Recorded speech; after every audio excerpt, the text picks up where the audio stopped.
Imaginez que vous vous réveillez un matin en apprenant la nouvelle stupéfiante de l'invasion de l'Ukraine par la Russie. C'est une histoire qui se déroule avec des rebondissements inattendus, comme un récit captivant d'espionnage et de stratégie qui a mal tourné. Alors que nous plongeons dans ce récit, imaginons un scénario dans lequel les avions de guerre russes, au lieu d'utiliser des communications cryptées sophistiquées, se contentent d'utiliser des radios ordinaires. Cette erreur n'est que la partie émergée de l'iceberg, comme le montrent les 5 principales bévues commises par Poutine au cours de cette campagne. Lors d'une réunion à fort enjeu, il est essentiel de comprendre l'humeur et les sentiments des participants, en particulier dans un contexte de guerre.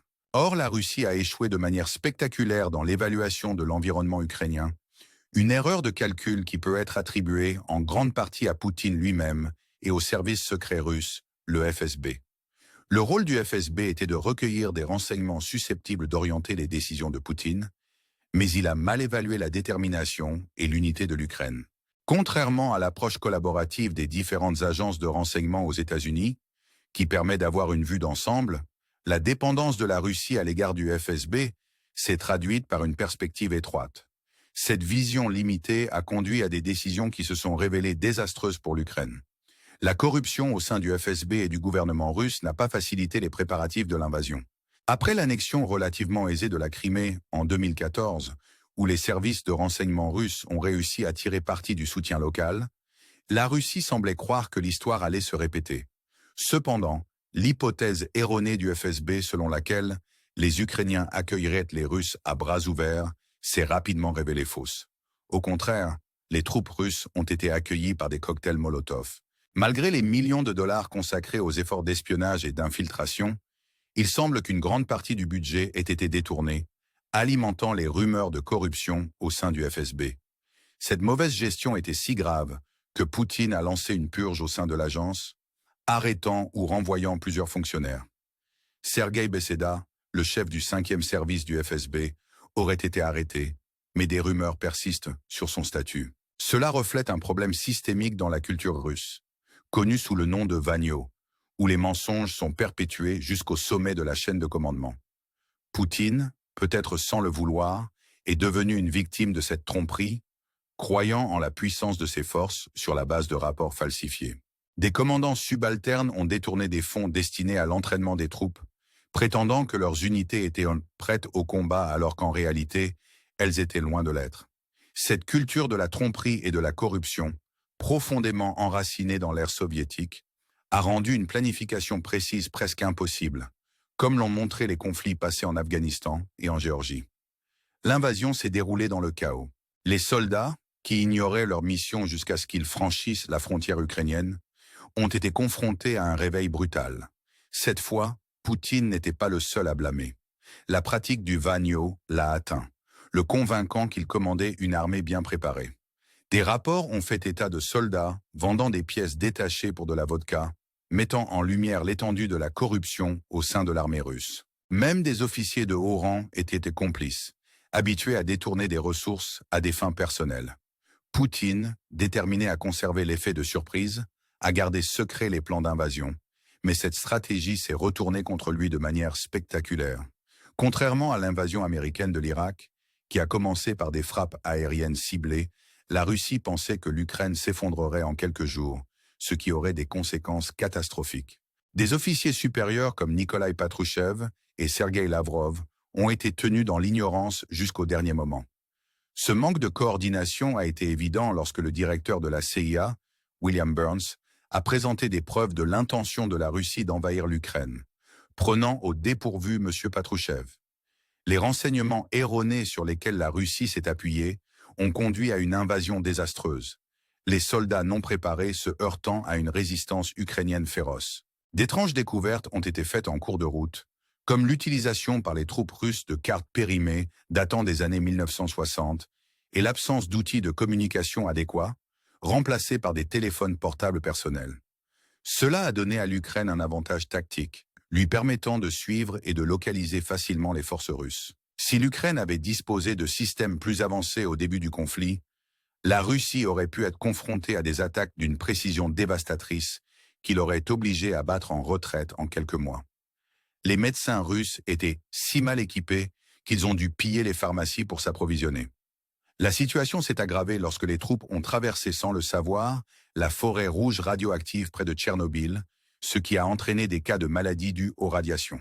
La planification de l'invasion a négligé l'impact des véhicules militaires lourds sur les routes ukrainiennes, les transformant en bourbiers. En conséquence, de nombreux véhicules russes ont été abandonnés, faisant involontairement de la Russie l'un des plus grands donateurs d'équipements militaires à l'Ukraine, puisque ces biens sont tombés entre les mains des Ukrainiens. Même avec une force aérienne supérieure, l'incapacité de la Russie à effectuer des frappes précoces efficaces contre les défenses ukrainiennes s'est avérée coûteuse. Grâce aux renseignements fournis par les États-Unis, l'Ukraine a déplacé ses systèmes de défense avant les attaques, laissant les forces russes sans cible claire. L'armée de l'air russe a sous-estimé la détermination de l'Ukraine, pensant que la domination du ciel se ferait sans effort.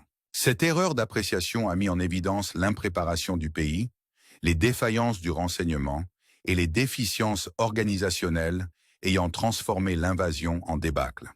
Dans les premiers jours du conflit, les avions russes ont volé sans protection suffisante, ce qui les rendait vulnérables aux chasseurs ukrainiens utilisant des tactiques furtives.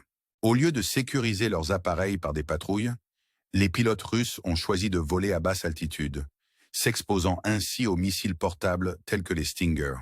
Cette situation reflète le problème plus général de la corruption au sein du gouvernement de Poutine, où l'incompétence et la loyauté ont été privilégiées par rapport aux capacités.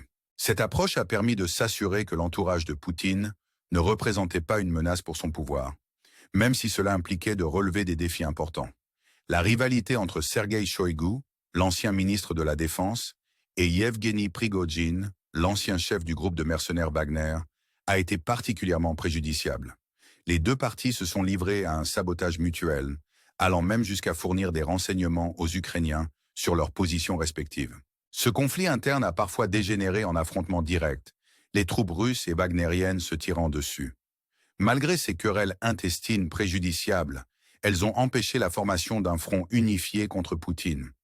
Lorsque Prigojine a tenté de marcher sur Moscou, certains fonctionnaires ont manifesté leur soutien, mais la majorité a soutenu Poutine et Shoïgu, évitant ainsi un coup d'État plus important. L'une des plus graves erreurs de Poutine a été de sous-estimer la réaction de l'Occident. En 2014, lorsque la Russie a annexé la Crimée, la réaction mondiale a été tiède.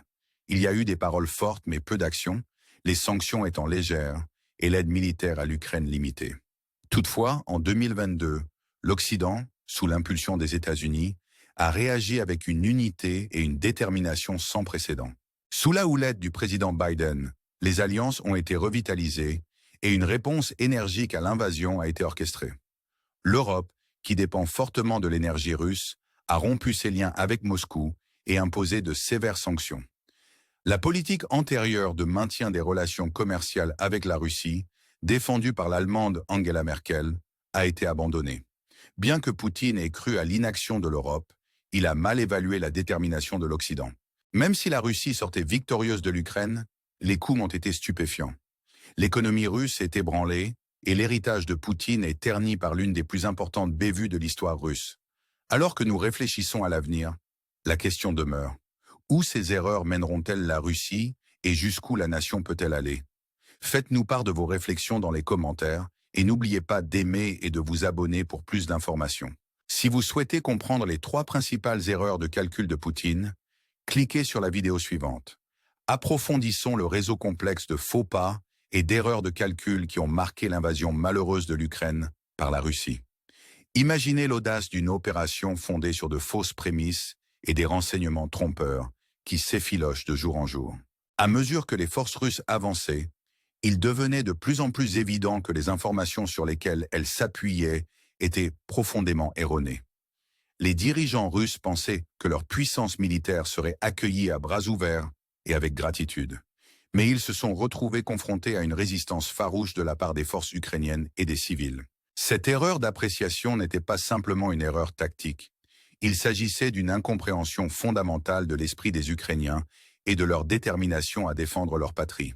Le FSB, chargé de recueillir des renseignements, avait assuré à Poutine une victoire facile, en établissant des parallèles erronés avec l'annexion de la Crimée. Or, la réalité est tout autre. La résistance ukrainienne était non seulement forte, mais elle bénéficiait également d'un soutien international que la Russie avait gravement sous-estimé. L'Occident, tirant les leçons de ses erreurs passées, a tenu bon cette fois-ci, apportant à l'Ukraine le soutien nécessaire pour résister à l'agression russe. Au fur et à mesure que les rapports sur les soldats russes accueillis, non pas avec des fleurs, mais avec une opposition féroce filtrée, le discours du Kremlin a commencé à s'effondrer. L'excès de confiance du FSB dans sa capacité à influencer le sentiment ukrainien par la corruption et l'infiltration s'est avéré être son talon d'Achille, une grande partie des fonds alloués se volatilisant dans un abîme de corruption. Cette corruption n'était pas un incident isolé, mais une manifestation d'un problème systémique plus large au sein de la gouvernance russe, où la responsabilité était souvent sacrifiée au profit de l'intérêt personnel. Les hauts fonctionnaires, au lieu de rendre des comptes, ont été pris au piège d'une culture de la tromperie et du détournement de fonds qui s'est répandue à tous les niveaux de la hiérarchie militaire. Considérez les implications d'une telle culture sur le terrain. Les troupes russes, dont beaucoup étaient des conscrits, se sont retrouvées mal préparées aux défis de la guerre moderne. Elles ont été entraînées dans un conflit pour lequel elles n'étaient pas équipées, tant sur le plan matériel que mental.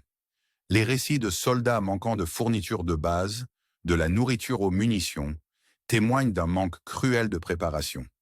Les défaillances logistiques étaient stupéfiantes. Les véhicules manquèrent de carburant et les troupes devaient se débrouiller pour trouver des ressources.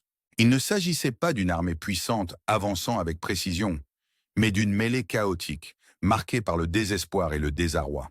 La dépendance de l'armée russe à l'égard d'équipements obsolètes et de systèmes de communication médiocres a exacerbé la situation. Les troupes utilisaient des cartes obsolètes et leur communication était tellement compromise que les forces ukrainiennes pouvaient facilement intercepter et suivre leurs mouvements. Imaginez la frustration et la peur de ces soldats, piégés dans un pays étranger, avec des informations et des ressources inadéquates pour les guider. L'histoire de la forêt rouge près de Tchernobyl nous rappelle brutalement cette négligence.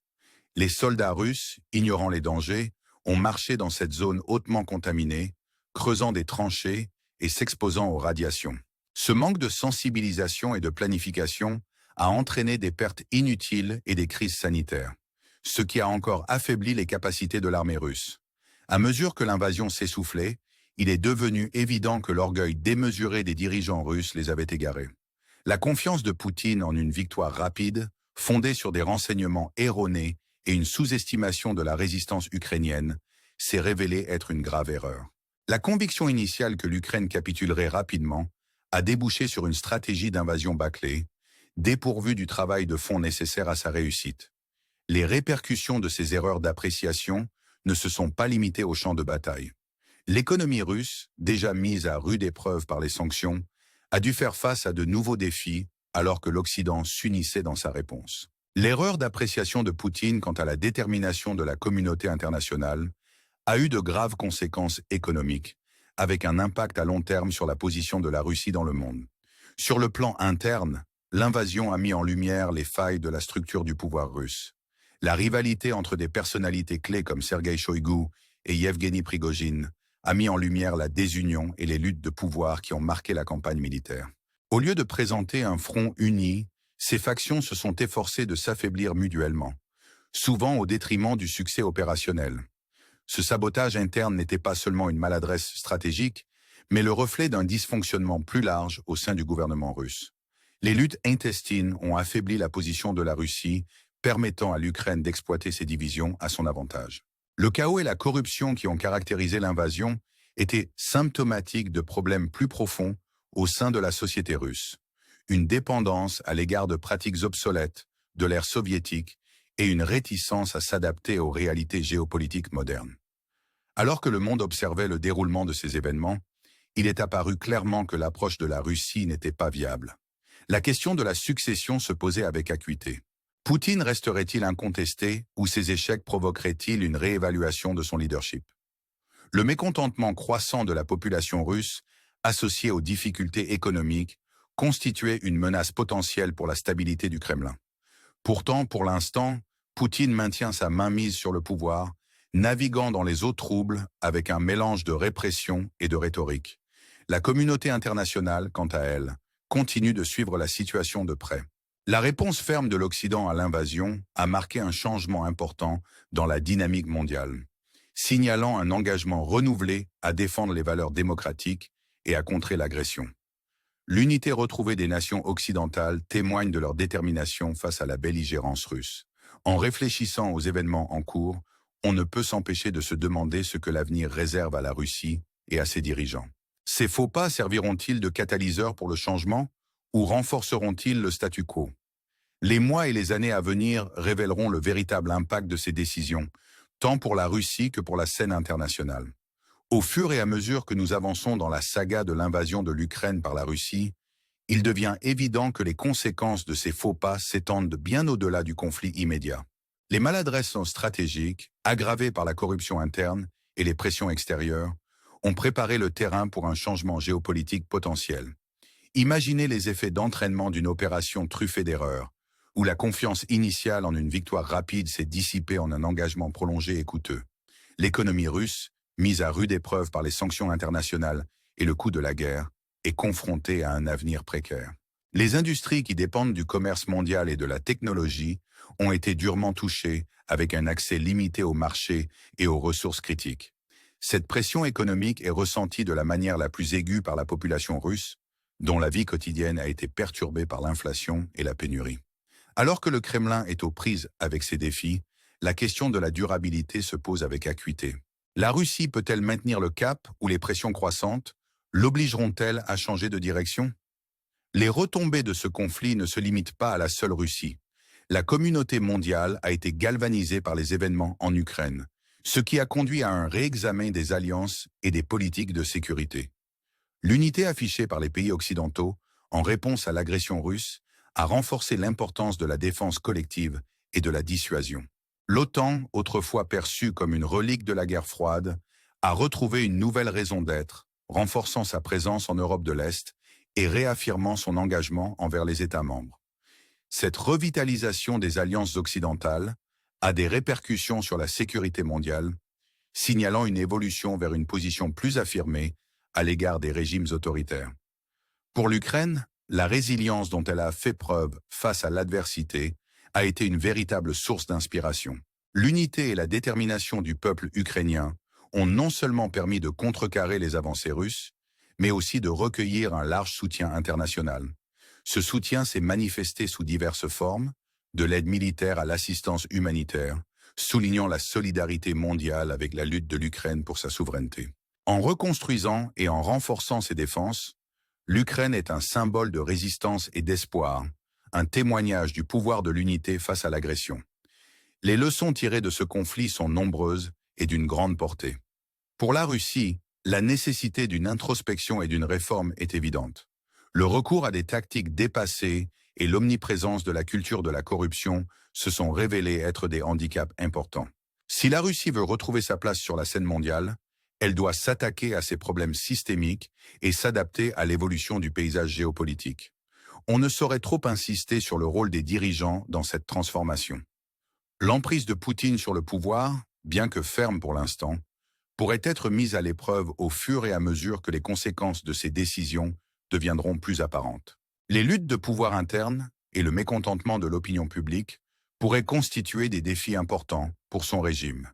Il reste à voir si Poutine peut faire face à ces menaces et maintenir son autorité. Pour la communauté internationale, les événements en Ukraine ont souligné l'importance de la vigilance et de la préparation face aux menaces émergentes.